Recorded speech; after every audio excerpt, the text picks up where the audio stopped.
মূলত বৃহস্পতিবার বিকাল 4টার দিকে যখন আমাদের এই 3টা ভবনে সন্ত্রাসীরা বিএনপি জামাত শিবিরের পরিকল্পিতভাবে আক্রমণ করে এবং অগ্নিসংযোগ করে, মূলত আমাদের এখানে 3টা ডেটা সেন্টার আছে। যেই 3টা ডেটা সেন্টারে 3টা ভবনে আমাদের প্রায় বলতে গেলে 15 থেকে 20টা আমাদের এখানে আইআইজি, আইজিডাব্লিউ, আইসিএক্স তাদের কিন্তু এখানে সিস্টেম এবং ডেটা এখানে তারা স্টোর করে রাখে।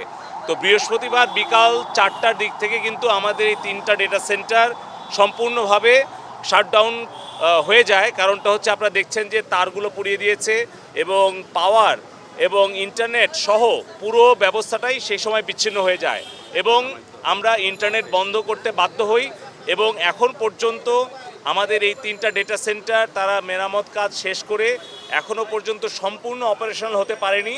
তবে আমি একটা ডেটা সেন্টার নিজে ঘুরে দেখলাম, আরও 2টা ডেটা সেন্টারে আমি যাব।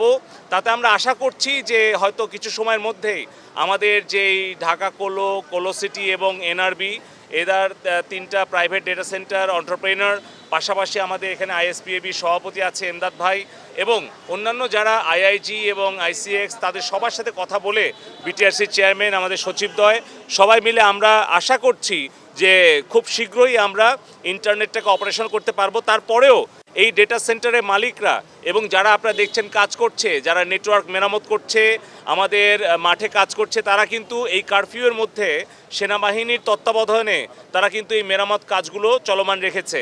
এবং ঢাকা চট্টগ্রামে আমাদের যেই ফাইবার অপটিক্যাল কেবল যেটা আর কি ওভারহেড কয়েকশো মিটার ছিল, সেটা রিডান্ডেন্সি সহ তারা কিন্তু এই সন্ত্রাসীরা কিন্তু পুড়িয়ে দিয়েছে। সেটাও এখন আমরা রিস্টোর করতে পেরেছি। ফলে আমাদের ঢাকা চট্টগ্রামের সংযোগটাও পুনঃস্থাপন করা গেছে।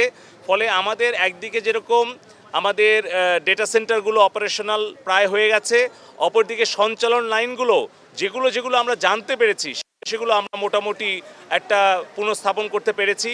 তো এখন আমরা আশা করছি যে হয়তো শীঘ্রই আমরা হয়তো ইন্টারনেটটা চালু করতে পারবো। তবে আমাদের কিন্তু যারা ইন্টারনেট সার্ভিস প্রোভাইডার, যারা কিন্তু আমাদের আইআইজি এবং ডেটা সেন্টারের যারা ওনার, তারা কিন্তু এখনও ভয়ে আছে, আতঙ্কে আছে। তারা কিন্তু এখনও সেই আতঙ্কটা কাটেনি তাদের মনের মধ্য থেকে। তো আমরা আশা করব যে আমাদের সাংবাদিক বন্ধুগণ, ছাত্র, শিক্ষক, অভিভাবক, ব্যবসায়ী সকলে মিলে ঐক্যবদ্ধ হয়ে এই বিএনপি, জামাত, শিবির, অগ্নিসংযোগকারী সন্ত্রাসীদের বিরুদ্ধে আপনারা ঐক্যবদ্ধ হয়ে আপনারা প্রতিহত করবেন এবং যত দ্রুত সম্ভব আমরা স্বাভাবিক পরিস্থিতিতে ফিরে আসব এবং ইন্টারনেটটা আমরা সচল করতে পারবো, যার ফলে আমরা আবার আমাদের স্বাভাবিক অর্থনৈতিক, সামাজিক সকল কার্যক্রম আমরা পুনঃস্থাপন করতে পারব।